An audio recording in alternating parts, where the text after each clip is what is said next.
Hola, ¿qué tal? ¿Cómo están? Yo soy Ramón Raya y este es el tercer episodio de 23 preguntas para mi canal de videos en YouTube. Para los que no se saben la dinámica, les pido que vean el primer episodio que está aquí mismo en el canal. Ya este es el tercero, como les decía, y para que entiendan la dinámica es necesario seguirme en Twitter, hacer preguntas cuando se abre la convocatoria y yo con mucho gusto las contesto por aquí. Antes de arrancar les pido por favor que se suscriban al canal, que lo recomienden si les gusta, si no les gusta, si aceptan críticas lo pueden poner ahí en los comentarios o incluso interactuar conmigo en Twitter, @RamonRaya23, y sobre todo que le den like, que activen las notificaciones para que podamos crecer juntos en esta nueva manera que estoy intentando de comunicar el fútbol de una forma diferente a lo convencional. Vamos a arrancar. La primera pregunta que me hacen, me dicen, ¿qué opinión tienes de Jorge Campos en sus inicios contra lo que sucedió después en su carrera? Entendiendo que yo fui compañero de Jorge Campos, lo conocí desde que era el cuarto portero en Pumas, ni siquiera entrenaba con el primer equipo cuando lo conocí. Vivimos un año juntos en la Casa Club. De hecho, él se había apropiado de una habitación para él solo y yo llegué y en ese momento yo tenía más jerarquía, yo ya había jugado en primera, él todavía ni debutaba y creo que esa circunstancia obligó a que viviera una de las mejores cosas que le pasó a Campos en el inicio de su carrera, que fue, se tuvo que ir a compartir habitación con Adolfo Ríos. Entonces, esa relación y esa amistad que hizo con Adolfo, para mí lo hizo crecer como portero. Jorge platica mucho el surfer, ¿no? Ya después les contaré la anécdota de por qué el surfer y de dónde salieron sus sudaderas fosforescentes, porque yo sé que van a decir, ajá, sí, Raya, siempre tienes algo que ver. Esa primer sudadera fosforescente que él compró era una sudadera fosforescente que iba a comprar yo en Francia, que la tuve en las manos, que decidí dejarla, que me arrepentí cuando regresé por ella, la tenía Jorge, y yo era el capitán de ese equipo y le dije, dame mi sudadera, y bueno, tuvimos ahí una plática de quién se le iba a poner, quién no, quién le iba a comprar, quién no. Al final buscamos que hubiera otra, nos dijeron no, no hay, y entonces yo decidí que Jorge se la quedara. Lo que siguió después tendría que ser tema de una pregunta. Él la podría contar, espero que la haya contado en su documental, no lo he visto.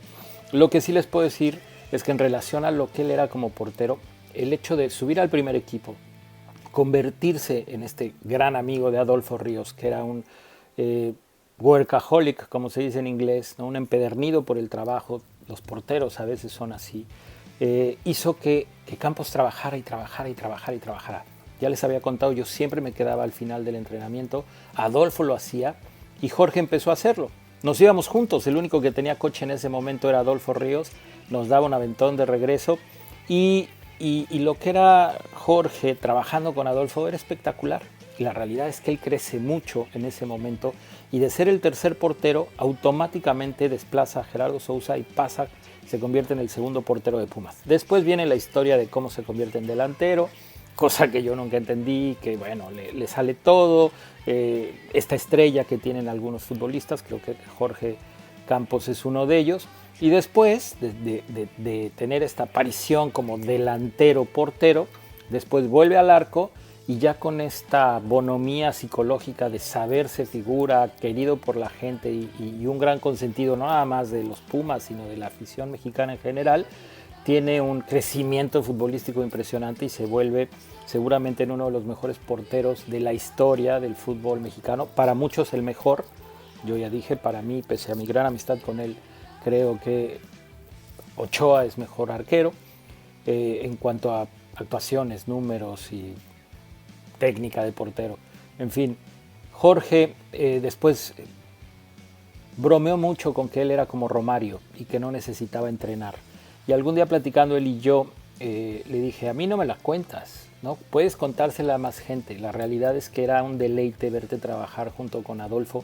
Habían inventado una serie de ejercicios que eran competitivos y era espectacular. Dos grandes arqueros, dos tipos fuera de serie que trabajaban extra de una manera muy competitiva y entonces, bueno, yo disfrutaba, me quedaba a trabajar con ellos, a veces yo trabajaba separado, pero cuando me quedaba a trabajar con ellos disfrutaba ver la capacidad de ambos.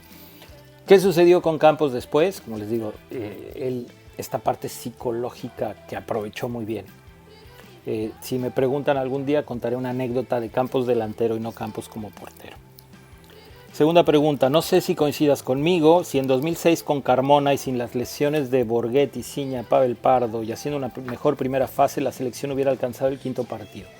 Yo creo que en un mundial, en cualquier de los mundiales que ha pasado México a la siguiente ronda, tienen que ver muchos factores, no nada más las lesiones, no nada más la primera ronda, el cruce, quién te toca, cómo llegas, cuál fue tu último partido, si el último partido te estás jugando todo y entonces tienes este éxtasis futbolístico de conseguir la calificación, si el último partido basta con que empates para calificar, si el último partido llegas y los dos equipos en algún momento ya están calificados.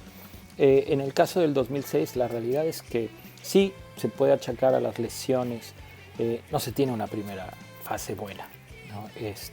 Y después el partido en la siguiente ronda, para mí ese primer tiempo es el mejor momento de México en un mundial de fútbol.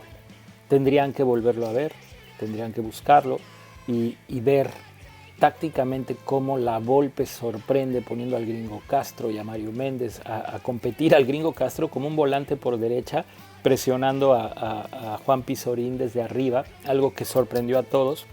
Y aunque mucha gente después dice, no, es que si no hubiera sido por ese gol, y es que teníamos a Argentina en un puño y el partido era nuestro, y la realidad es que no.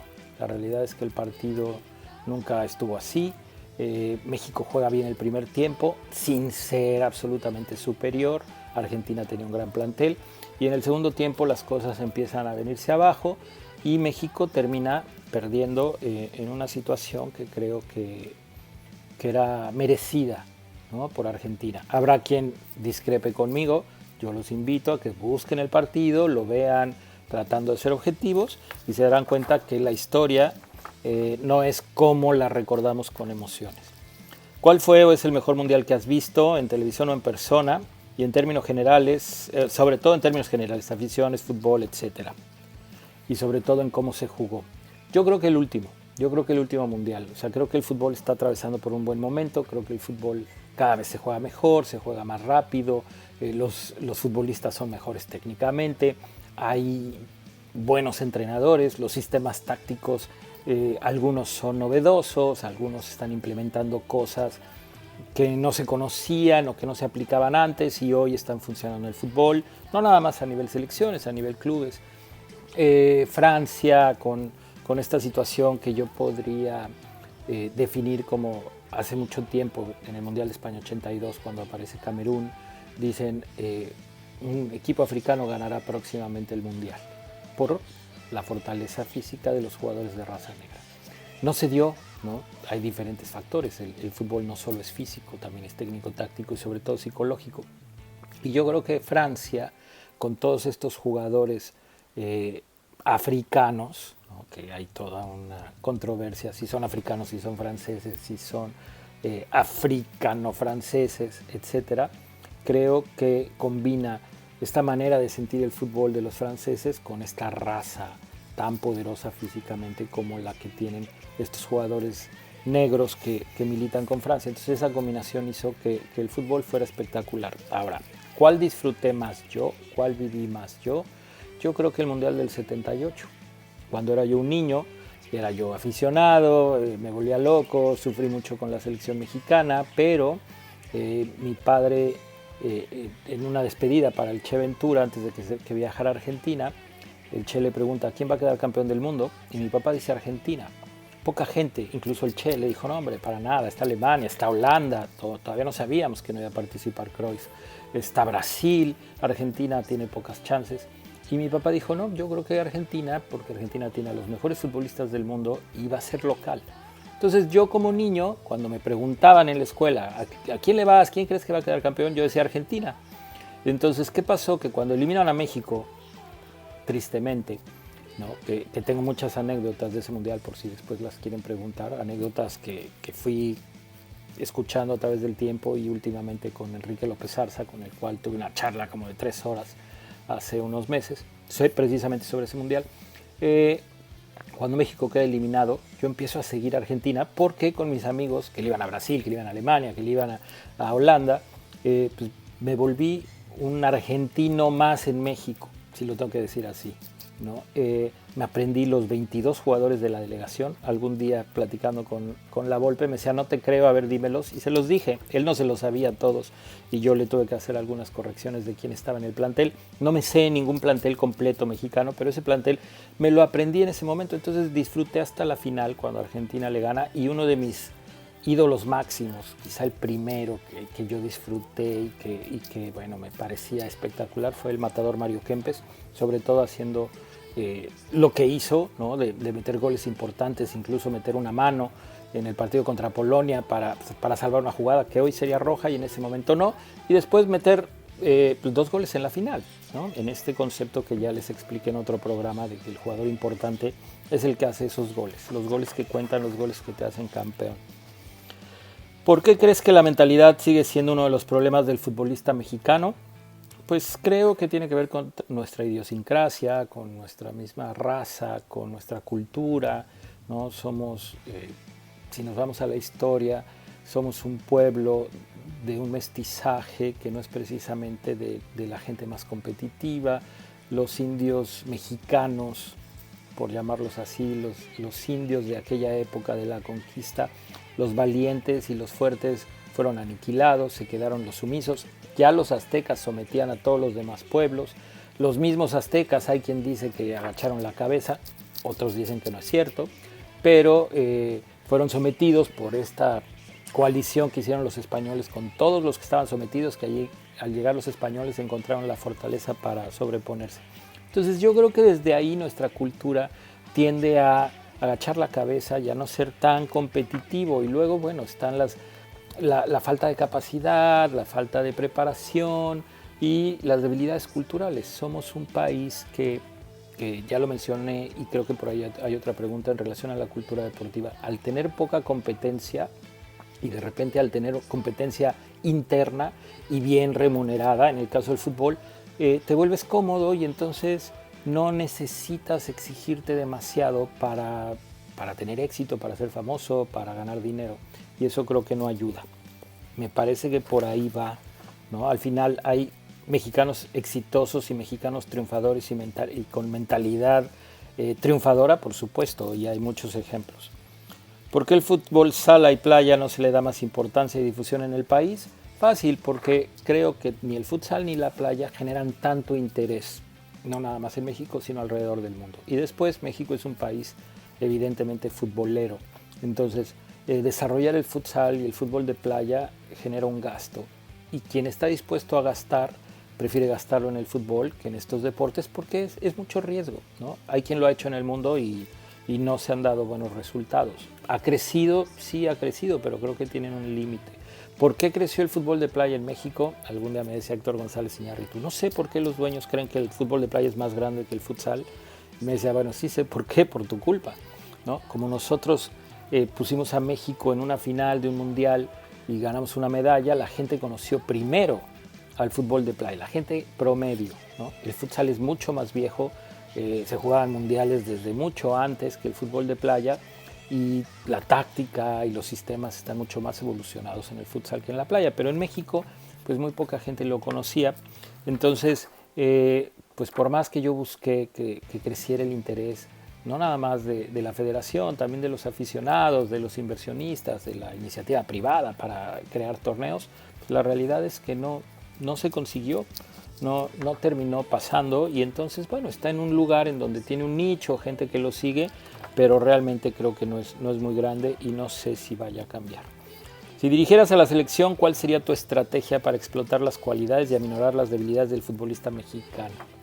Bueno, lo intenté en mi nicho, ¿no? En las selecciones que yo dirigí, busqué siempre tener jugadores con esto que yo llamo espíritu guerrero.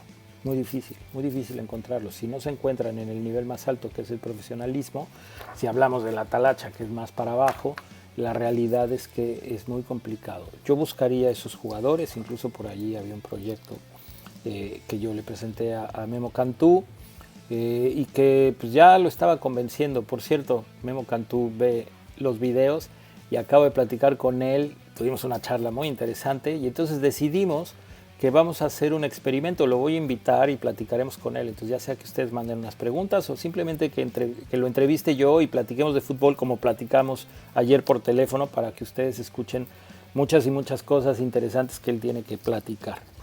¿Cuál fue el jugador que dirigiste y que pudo haber sido un fenómeno y por distintas razones no lo fue? No tengo ninguno, no creo, ¿no? No me tocó. No me tocó ninguno que dijeras, wow, qué bárbaro, es un crack, qué jugador tan completo. Me tocó ver evolucionar dentro del fútbol de playa a varios de ellos. Estrada como portero, con la tristeza de que después, ¿no?, subió de peso y él dejaba de entrenar y llegaba y en 2 meses quería recuperar el peso, nunca lo recuperó, pero seguía siendo un arquero confiable y un arquero competitivo, que si se hubiera cuidado y hubiera sido más profesional, hubiera podido ser mejor en la playa, no en el fútbol. El caso de Morgan Plata, que creo que es el mejor jugador que ha pasado por la selección de playa y a lo mejor también por la de futsal, tuvo un gran mundial de futsal, pero también su evolución la hizo ahí, ¿no? Él fue futbolista, yo lo ayudé para que regresara al fútbol después de ese gran mundial de playa que tuvo en el 2007, jugó con Dorados, tuve oportunidad de irlo a ver al estadio, de verlo jugar, y no se comparaba. En cambio en la playa él ya tenía una jerarquía que además era respetada en todo el mundo y él la sentía. Tristemente, como suele pasar, hay gente que esa jerarquía y en esa evolución siguen caminos correctos y hay quien se va para el otro lado y se agranda o deja de entrenar o empieza a exigir. Y entonces, bueno, él creo que en lugar de tener una carrera súper exitosa, cuando yo le conseguí que fuera a jugar a Rusia, lo desechó porque tenía una talacha que le iba a pagar muy bien en México, ¿no? Cada quien toma sus decisiones como quiere, cada quien sabe sus necesidades y entonces, bueno, se cerró la puerta para ir a jugar a Suiza, se cerró la puerta para ir a jugar a Rusia, cosas que yo ya le había conseguido y tristemente, pues bueno, después venía a entrenar cuando quería, su jerarquía bien ganada dentro de la cancha en partidos importantes, él la utilizó para mal, ¿no? Su actitud en los entrenamientos no era la mejor y pues bueno, en lugar de continuar con una carrera exitosa en la playa, terminó entrando en conflicto conmigo cuando le exigí y lo tuve que hacer a un lado porque era lo mejor en ese momento para el grupo. ¿Qué pasa con los grandes de Europa? ¿Los alcanzó el fútbol o han disminuido su calidad en jugadores y fútbol? Pues no, yo creo que los grandes de Europa siguen siendo grandes. Lo que pasa es que, como todo, las distancias se acortan, ¿no? Si tú sabes jugar fútbol y yo no, y los dos entrenamos todos los días, tú vas a mejorar, pero en un porcentaje más pequeño. Y yo en 2 años voy a mejorar así, ¿no? Si yo no le sabía pegar, hoy ya le sé pegar, hoy ya puedo jugar contra ti. No te voy a ganar, pero si el primer día me metías 20, dentro de 2 años seguramente me vas a meter 10 y dentro de 2 años más a lo mejor ya nada más 5. Entonces de 20 a 5 parece que las distancias se acortaron, pero la realidad, o sea, estoy exagerando como deben de ser los ejemplos, la realidad es que las potencias siguen siendo las potencias, ¿no? Siempre encontrarás que de repente tienen altibajos, pero Italia, Alemania, España, Inglaterra, Francia son los países que seguirán mandando, como en Sudamérica, Brasil y Argentina, y como en CONCACAF, México y después Estados Unidos. En el fútbol mexicano ya no hay brasileños, antes invadían la liga con argentinos. ¿Qué pasa con esta situación? ¿Ya no son rentables? ¿Ya no quieren venir a México? Bueno, yo creo que se presentó ahí un fenómeno con los jugadores ecuatorianos y con los jugadores colombianos y al crecer también las contrataciones en Europa, que se podía ampliar a jugadores naturalizados. Muchos de los jugadores argentinos, antes de venir a México, prefieren buscar en Europa. Y además lo pueden hacer como jugadores europeos porque la gran mayoría pues, tiene antecedentes familiares italianos, alemanes, españoles y entonces sacan su pasaporte comunitario y no ocupan plaza de extranjero y eso les abre una puerta que antes no existía, cuando solo se podían 3 extranjeros en Europa. Entonces, bueno, México era un mercado muy atractivo para el segundo nivel, ¿no? Los de primer nivel buscaban Europa y los de segundo nivel México era una gran opción. También del lado mexicano, ¿no? De repente se empezaron a contratar, como les digo, muchos jugadores colombianos, muchos jugadores ecuatorianos, que no eran tan caros como los argentinos, porque hay que decirlo, la realidad es que en Argentina yo estuve en mesas de empresarios que hablaban por teléfono y decían, ¿Cuánto vale Ludueña? ¿Para dónde? Están preguntando en Colombia. Pues diles que $600,000. Ok, ahora están preguntando de Rusia. $800,000. México, 1.200.000. Depende, ¿qué club? No sabemos. Bueno, dependiendo del club, entre 1.200.000 y 1.400.000. Y yo preguntaba, ¿por qué?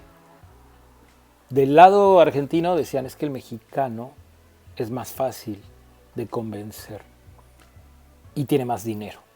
Yo lo tomé como es más tonto. La realidad es que en ese 1.400.000, o sea, un jugador que podía ser vendido en 600, pues ya imagínense, había 800 o $600,000 que se podían repartir y perder ahí en los viajes, ¿no? Entre directivos, promotores, dueños de las cartas, directivos del equipo que lo vendía, en fin. Entonces, antes pasaba, hoy los mismos clubes buscan ahorrar en ese sentido, ya las contrataciones se manejan de manera diferente y entonces se buscó por economizar, ¿no? Por pagar en teoría menos, aunque hay más dinero y se termina pagando casi lo mismo, pero entonces los jugadores ecuatorianos y los colombianos terminaron funcionando y además servía o ha servido como catapulta. Vienen a México, los compras a un precio y después los vendes a Europa a un precio más grande y entonces sirve para el negocio. Ahora, los brasileños que trajeron en Pumas, no me digan que no hay, ¿no? Son brasileños no sé de qué nivel, la verdad muy malos, y aunque se enoje Lilini, si fue él, me llegó un mensaje diciendo, yo no sé quién los trajo, porque ya ven que se menciona que por ahí estuvo involucrado Carlos Hurtado, y que entonces si estaba Hurtado involucrado, Lilini estaba en el negocio. Yo dije, si es así como me contaron, deberían de despedir a Lilini. Y me llegó un mensaje, no sé si sea de él o no, diciendo que era él, y que si yo quiero su lugar, vaya a la directiva, que él no tuvo nada que ver en la negociación, que en lo deportivo sí. Entonces yo lo que pienso, si él estuvo en lo deportivo, pues también estuvo muy mal. ¿Cómo acepta jugadores de ese nivel? Ya ayer oía a mi querido André Marín reclamarle a Chucho Ramírez, ¿no? Yo no creo que Lilini no haya tenido voz después de haber llegado a una final para la contratación de estos refuerzos. En el programa 2 mencionaste que sin haber sido cachirul habías tenido mucho que ver con ellos. ¿Podrías profundizar en el tema? Sí, tuve mucho que ver porque la historia de los cachirules es una vendetta de José Ramón hacia la Federación Mexicana por haberle negado la acreditación en el Mundial 86 a él y a Carlos Albert. Y se empieza a orquestar con Toño Moreno y Alfredo Ruiz, que en ese entonces eran reporteros en Imevisión. Todo gira en torno a un anuario. Si buscan las versiones de Toño Moreno, él habla de un anuario. Ese anuario ellos no lo conocían. Ese anuario existe, yo lo tengo, por aquí debe estar, algún día se los enseñaré. El papá de Luis García se lo regala a mi papá y ahí aparecían varios jugadores, los buscamos, los encontramos con sus edades falsas, algunos con sus edades verdaderas. Nosotros conocíamos quiénes eran. Y también venía el plantel entero de Cruz Azul y de ahí, de ese plantel entero de Cruz Azul, es de donde salen los dos jugadores que después Guatemala protesta, primero en CONCACAF y luego en FIFA, que llevan a la suspensión de México. O sea, hay un podcast de Martín del Palacio en donde yo lo cuento mucho más amplio, lo pueden buscar. Y ahí platicamos de los cachirules gran parte del programa. Este programa no es de eso y entonces no me puedo extender mucho. Y también dije en el segundo programa que la gente pensaba que yo había sido cachirul porque desde muy joven estuve en categorías más arriba. Y ayer platicando con Cantú me decía, sí fuiste cachirul una vez, pero no por edad, ¿no? La primera vez que Memo y yo fuimos compañeros, jugué para el equipo de la escuela en la que estudiaba Memo y yo todavía no estaba en la escuela, ¿no? Ya tenía los planes de entrar a esa escuela al año siguiente, pero todavía no estudiaba yo ahí y jugué una temporada con el equipo del Seica, sin estudiar en el Seica. Entonces efectivamente fui cachirul y podría ser, ¿no? La realidad es que también podría ser que yo fui cachirul, jugué todo el México 86 sin estar registrado con el Tampico Madero, jugaba yo todos los partidos en la reserva y siempre iban y le decían a los árbitros, no traemos el registro de raya. Y me hacían firmar la cédula, nada más. Y nunca estuve registrado, pero los árbitros entendían, ok, se olvidó, no pasa nada, con que firme. Entonces yo no sé si eso contaría como cachirul. Sin estar registrado oficialmente como jugador del Tampico Madero, jugué todos los partidos del Torneo México 86 con la reserva. ¿En dónde colocarías a Cristiano Ronaldo en el top de jugadores históricos? En el top de jugadores históricos, bueno, pues en el top 50, en el top 20, ¿no? Ahora, en el top de los mejores jugadores de la historia, no. En el top de los mejores goleadores de la historia, sí, ¿no? O sea, yo creo que Cristiano Ronaldo entra se podría sentar en una mesa donde se sienta Romario, donde se sienta Ronaldo Fenómeno, donde se sentaría Hugo Sánchez, donde se sienta Lewandowski, donde se sienta Van Basten. Ahí sentaría yo a Cristiano. A lo mejor sus números dicen que quizás es el mejor goleador de la historia. En la otra mesa donde yo sentaría a Cruyff, a Di Stéfano, a Pelé y a Messi, ¿por qué no siento a Cristiano Ronaldo? Porque los otros crean fútbol. Cristiano es un goleador. Y un goleador no es un futbolista completo, ¿no? Es un futbolista que no nada más, cuando hablamos de los mejores de la historia, y por qué no considero yo a Cristiano Ronaldo ahí, es porque de entrada a la posición Cristiano se echa el equipo al hombro en cuestión de goles y en cuestión de personalidad, pero no es el que construye, no es el que de repente decide por dónde se juega, no es el que agarra la pelota en media cancha por el centro y distribuye y busca y piensa por dónde atacamos a esta defensa cerrada. No, él es un tipo que necesita un jugador o un equipo que juegue a eso y él, con su gran capacidad goleadora, te va a terminar definiendo el partido. Y además es un ejemplo clarísimo de alguien que define partidos por sí solo.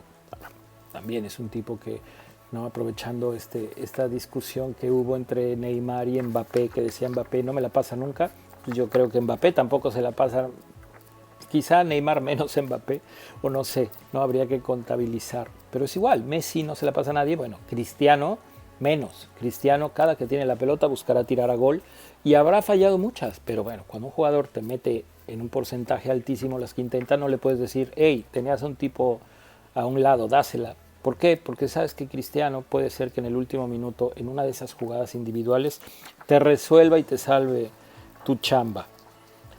¿Qué es lo más importante que se le debe enseñar a un niño que le gusta el fútbol? Sin duda, hasta antes de los 2 años, la técnica individual. Y dejarlo jugar, dejarlo que juegue y que descubra él solo y que vaya encontrando cómo lo siente. Por supuesto, hacerle correcciones y algunos conceptos tácticos elementales. Yo conozco gente aquí en Estados Unidos que a niños, chavitos, les ponen GPS, los llevan a 200,000 prácticas, contratan gente que analiza sus videos para decir... Y la realidad es que así no se aprende el fútbol. El fútbol se aprende jugando cuando eres niño y lo que sí puedes practicar y puedes ayudar a que crezca es la técnica individual, ¿no? El pase, el golpeo, la recepción, el tiro a gol, el control orientado. Todo eso un niño lo puede practicar porque si lo haces de manera analítica, ¿no? en base a repetición, el niño se vuelve mejor. Yo así lo viví, esa es mi experiencia y eso es lo que creo. Si quien me preguntó es porque tiene un hijo, técnica, y déjalo jugar, que se divierta, que tire a gol, que juegue cáscara, que juegue gol que juegue con sus amigos, que un día sea portero, que otro día sea defensa, que otro día sea el cazagoles. Esa es la manera en la que creo que han aprendido los mejores futbolistas de la historia. Esta es buena. ¿Cuál es el partido más exótico que has visto y qué impresiones tuviste? Bueno, no sé exactamente a qué te refieres con partido exótico. Voy a mencionar 3. El primer partido exótico como tal, fue algún día me invitaron a dirigir un partido de Jorge Campos y sus amigos en Hermosillo, me parece, o en Chihuahua, no estoy seguro si fue en Chihuahua o en Hermosillo me parece. Y era un equipo combinado entre exfutbolistas y artistas. Estaba el Cuchillo Herrera, estaba Adrián Chávez, pero también venía Facundo y venía Carlitos Espejel y el Borrego Nava y Poncho de Nigris, el Hijo del Santo. Y entonces, bueno, jugamos contra un equipo de talacheros y los organizadores, tanto el que había organizado el equipo de Campos como el del otro lado, hicieron una apuesta. Entonces a mí me pusieron de entrenador y me dijo, no sé cómo le vas a hacer, pero tenemos que ganar, porque me deben dinero, y lo puse en una apuesta. Al final perdimos. Pero hubo cosas muy chistosas. Facundo tenía en su programa de televisión, a veces lo repetían y lo pasaban, hay un penal que tira el Santo, el Hijo del Santo, en donde él trata, o sea, nos dicen, yo nunca tiré un penal, y Campos le dice, tú pégale fuerte, ya estaba la gente adentro de la cancha, era la última jugada del partido, él intenta pegarle y en lugar de pegarle a la pelota, le pega al pasto y el pie pasa por arriba y le pega por atrás y la pelota se mueve y viene Juan José Ulloa, me parece que es, y la mete. O sea, no fue una jugada practicada, fue totalmente accidental. El Santo lo que quiso hacer fue pegarle muy fuerte y no le pegó a la pelota. O sea, pegó, a ver, le explico otra vez, este es el balón, pegó en el piso, su pie pasó por arriba y la alcanza a mover y la pelota rueda y entonces es un penal válido, ¿no? Es como si la hubiera tocado a un lado y alguien la metía. Eso me parece muy exótico, la verdad. Otro partido exótico, creo que un poco más en serio, tuve la fortuna de estar en la despedida de Maradona en el 2001, me parece que es, en la cancha de Boca, en este partido famoso de el discurso de la pelota no se mancha, ¿no? De yo me equivoqué y pagué, pero la pelota no se mancha. Yo estaba ahí en el estadio y la realidad es que fuimos una bombonera que fuimos cómplices de una despedida triste, porque Maradona no se podía mover, Maradona no podía hacer nada y todo el mundo pretendimos que Maradona seguía siendo Maradona. Los jugadores, los aficionados, los medios. Y entonces, incluso Pelé, cuando anota el gol, ¿no? Que todo el mundo se hizo un lado para que lo pudiera anotar, la bombonera lo gritó, me incluyo, como si hubiera sido un gol importante en un partido oficial. Es una experiencia que la verdad valió la pena vivir. Estuve ahí y lo tengo muy claro, ¿no? O sea, Maradona ya no era el Maradona que todos pensábamos. Y el otro partido que yo consideraría exótico tiene que ver con el partido que más disfruté yo en una tribuna. Precisamente un día antes de este partido, platicando con el Coco Basile, me dijo, ¿qué vas a hacer en Argentina? Le dije, bueno, ya vi a la selección el jueves, mañana voy a lo de Diego y pasado mañana quiero ir a la Bombonera a ver a Boca. Me dijo, ¿por qué si vas el sábado a la Bombonera, por qué quieres ir el domingo otra vez? Entonces le dije, quiero ir a ver la hinchada, ¿no? Es primera vez que voy a... Y entonces me dijo con su voz característica, ¿querés ver una hinchada? Ándalo a ver a Racing.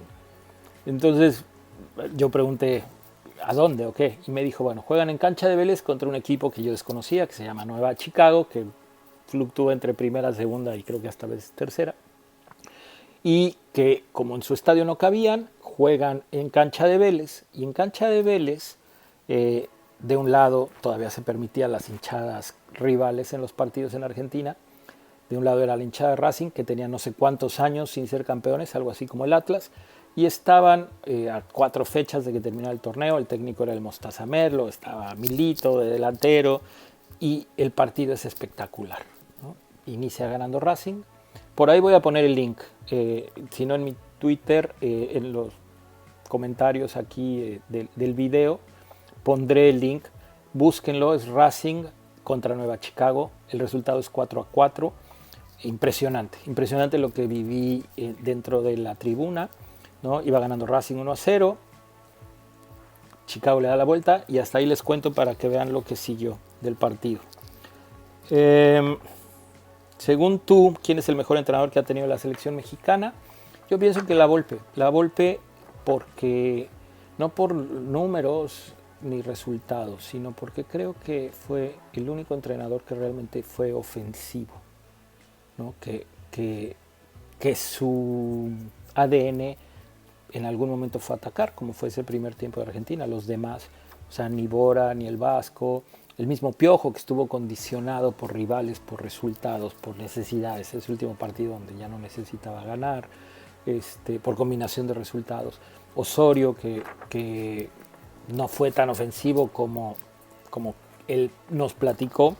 Entonces, a mí que me gusta el fútbol ofensivo, yo me quedaría con La Volpe. Tuvo buenos resultados, tuvo una selección atractiva, consiguió que varios jugadores sonaran en el mundo, que fueran contratados. Y de no haber sido tan agrandado, ojalá y un día lo tengamos aquí invitado, fue mi entrenador y me parece un genio tácticamente, quizá México hubiera podido conseguir más con él. Aprovecho que vamos más o menos a la mitad, es mucho tiempo, me estoy alargando, pero bueno, quiero invitarlos a que se suscriban al canal y que lo recomienden para que podamos seguir haciendo estos programas.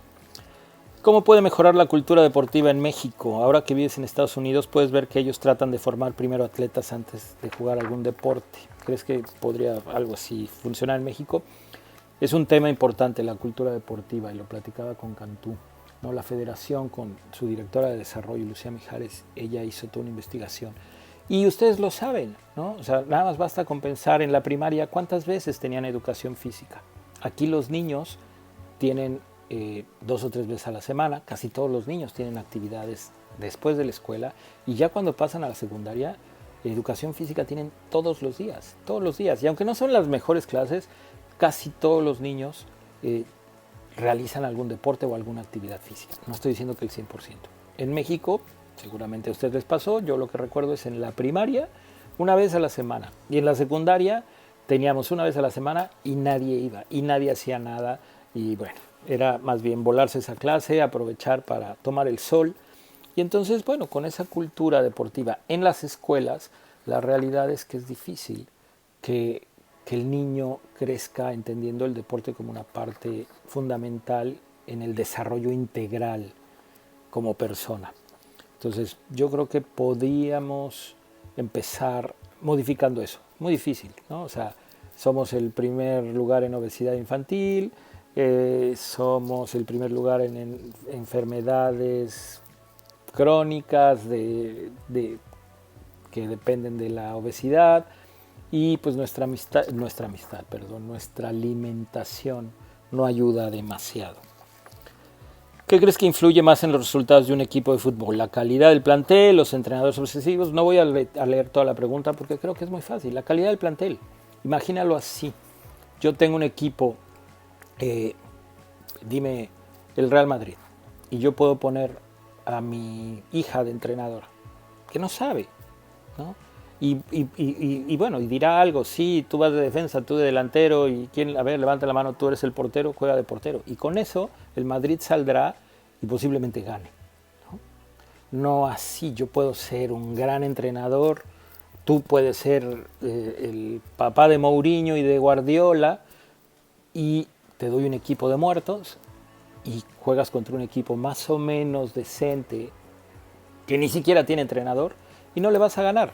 Vas a ayudar a que no pierdan quizá tan feo. A lo mejor le ganas, pero eso no, lo que define a un gran equipo sin duda siempre será la calidad del plantel. Ya después a veces te toca exprimirlos para que den más de sí y a veces te toca nada más gestionarlos, ¿no? En grandes equipos a veces el entrenador que funciona es el que gestiona bien los grupos y los egos sin necesidad de ser este gran conocedor táctico. Y bueno, y cuando se combina un entrenador como Guardiola o como Klopp o como Tuchel que tienen gran capacidad y además les das grandes planteles, por eso vemos los partidos que vemos últimamente. ¿Cuál fue tu mejor partido como jugador y cuál fue tu mejor gol? Bueno, mi mejor partido como jugador estaría entre dos. Uno que fue la final de la eliminatoria sub-17 que jugamos contra Costa Rica. Creo que ese partido me salió todo. Me dieron el premio al mejor jugador, quedamos campeones. No metí gol. Mi papá al final me dijo, te hizo falta meter un gol antes de felicitarme. Pero ese día la gente entró, me cargaron en hombros y bueno, celebramos un campeonato, estábamos clasificados al mundial, cumplí ahí un sueño y además jugué muy bien contra un equipo de Costa Rica que tenía cachirules, ¿no? Estaba Medford, estaba Wanchope, que eran cachirules y bueno, y Medford, que supuestamente era la gran figura en ese momento en Centroamérica y que creían que, bueno, el mejor jugador fui yo. Y el otro gran partido de mi vida, que ese todavía a veces sueño con una jugada que fallé, es el México contra Inglaterra en el torneo de Toulon de 1988. O sea, yo tenía 19 años, era el número 10, era el capitán, estaba Bora, Mejía Barón, dirigía, entre comillas, Juan Armenta, y en la cancha estaba Jorge Campos, Ramírez Perales, Claudio Suárez en la banca, en sus primeros viajes como seleccionado nacional de ambos, ¿no? De Campos y de Claudio, no así del Capi, que ya había sido compañero mío en el Mundial Sub-17, y ese día me salió todo. Hice jugadas que solo me había imaginado. Terminamos perdiendo 2-1, Roberto Medina hizo el gol. Y la jugada con la que sueño es un pase que me da Torres Servín, que yo pierdo una milésima de segundo en pensar, ahora me la tiro bien. ¿Por qué? Porque creo que muchos de los jugadores de ese partido no estaban jugando bien, les estaba impresionando ver la capacidad de los rivales. ¿A quién teníamos de rival? Nada más y nada menos que a Paul Gascoigne, a David Platt, a Rocastle, jugadores que después jugaron 2 años después el Mundial de Italia 90 y que además fueron figuras con Inglaterra. Y Gascoigne era impresionante, Platt también, pero Gascoigne lo tengo muy claro.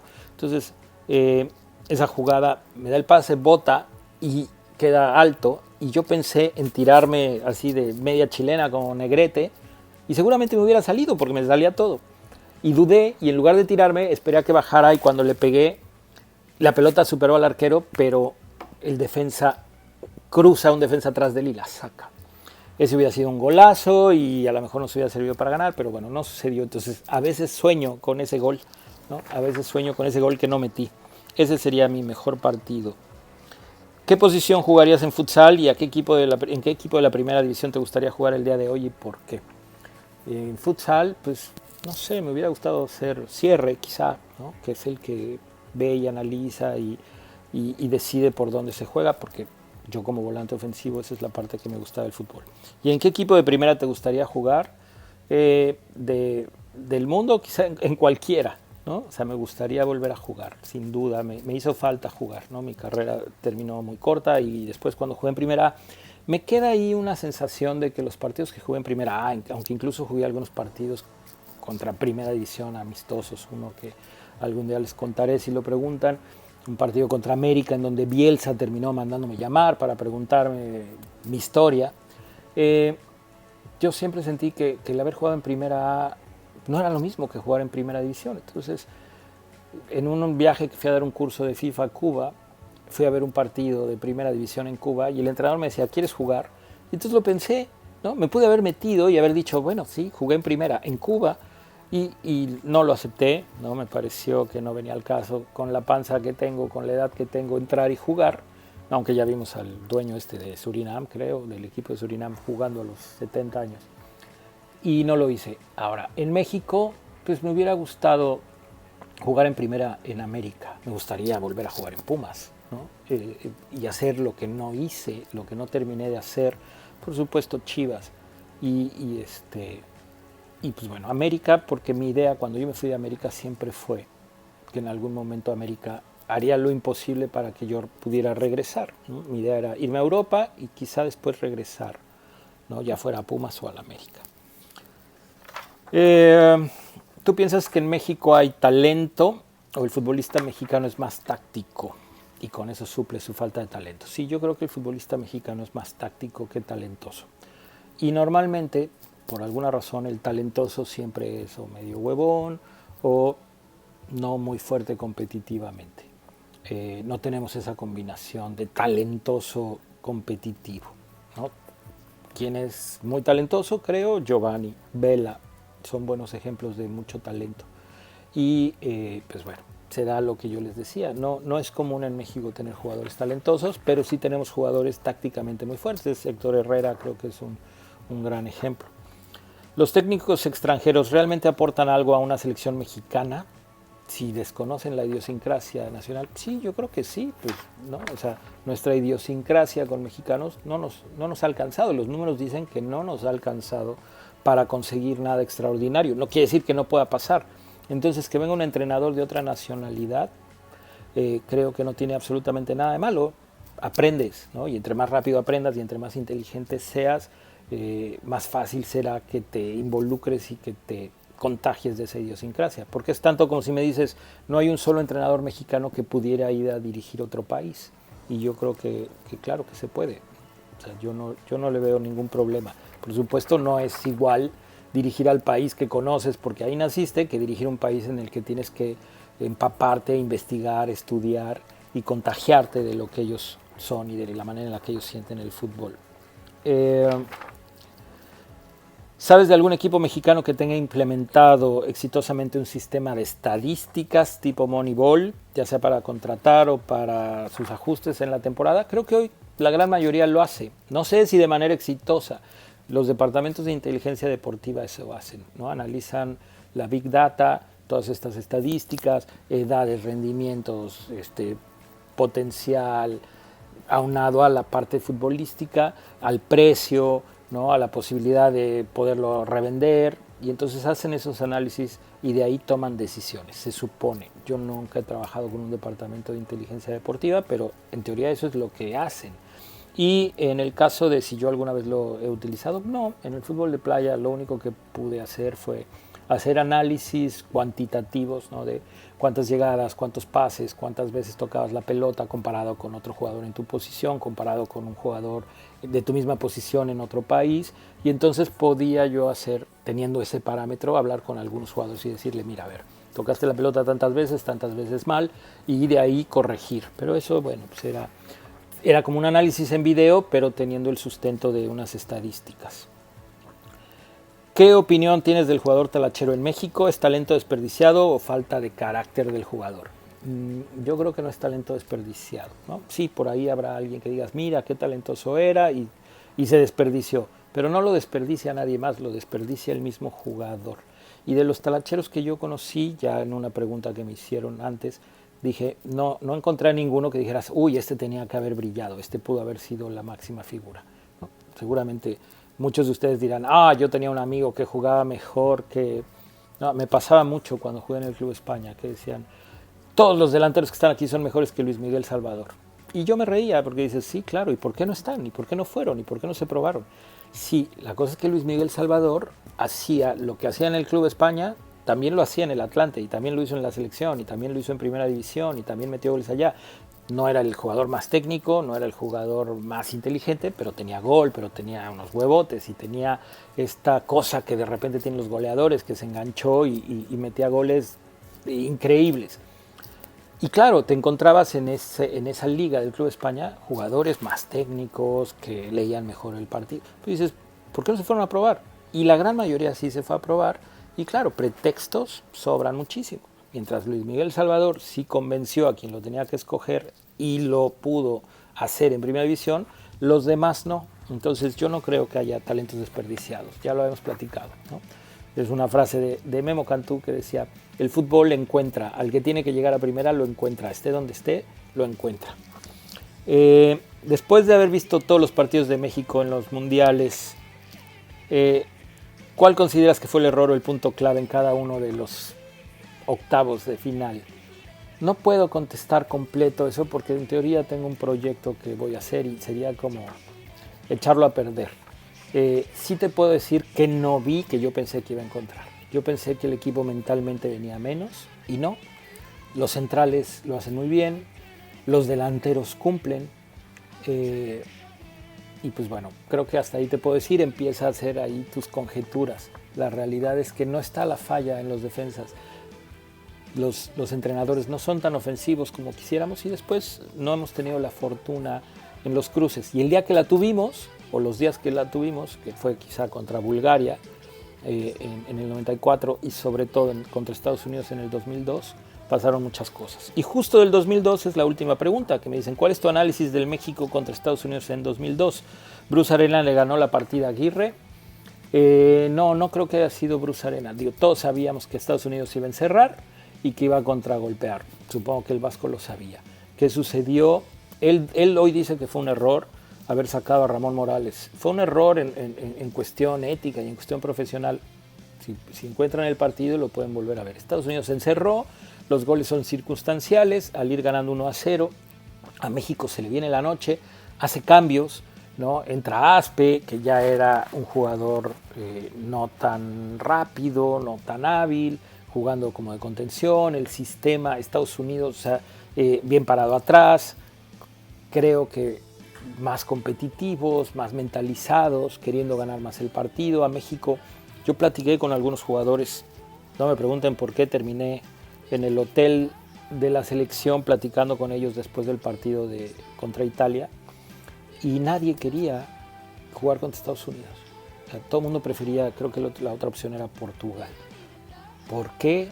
Pues porque sabían lo difícil que iba a ser jugar contra Estados Unidos, llegar con esta postura de ser el favorito, la presión que se ejercía simplemente por entender, México le tiene que ganar a Estados Unidos, y que Estados Unidos y México tienen esta rivalidad ya añeja y que pues sí va a ser complicada, ¿no? Cuando hay estas cosas especiales es como los clásicos. Cuando hay estas situaciones especiales no cuenta cómo llegaste, si eres mejor o eres peor, si en la temporada vas en primer lugar y el otro en último. Ese partido es diferente y hay sentimientos que se involucran y en este caso pues afectó demasiado las circunstancias de los goles, de las actuaciones y los rendimientos. Dicen que Estados Unidos simplemente tuvo más suerte. Yo así lo veo, así lo analicé, vi el partido, conté la cantidad de llegadas. México no juega bien, Estados Unidos tampoco juega bien, pero cuando tiene que meter los goles lo mete, sobre todo el segundo gol que termina por matar mentalmente a un equipo mexicano que además, por lo que me contaron algunos, no estaba tan bien en cuestión grupal, no estaban tan a gusto con algunas situaciones que lo que a mí me dijeron. Yo no estaba allá adentro, lo platiqué con algunos, no estaban tan contentos del grupo que había llevado el Vasco con gente del grupo Pachuca, bueno, del equipo Pachuca o gente que había estado con el Vasco en sus equipos y gente que había dejado fuera de la lista y que, pues bueno, no, a muchos jugadores les afectó de alguna manera a la hora de integrar un equipo competitivo, porque también la parte psicológica cuenta. Esta fue la última pregunta, les agradezco, les pido se suscriban y que estén pendientes para la próxima convocatoria de 23 preguntas. Gracias, nos vemos, pásenla bien.